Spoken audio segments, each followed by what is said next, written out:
If you need assistance with your OKX account or services, reaching out to support is a straightforward process.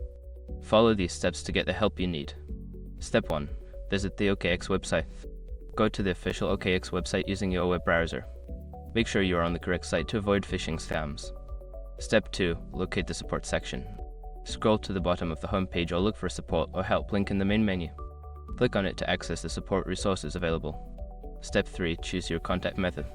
In the support section, you will find various contact options such as live chat, email support, or help center. Select the method that best suits your needs. Step 4. Provide necessary information. If you choose to contact support via email or chat, be ready to provide relevant details about your issue. This may include your account information, a description of the problem, and any error messages you may have received. Step 5. Follow up. After submitting your request, keep an eye on your email or chat for a response from the support team. If you do not hear back within a reasonable time, consider following up on your inquiry.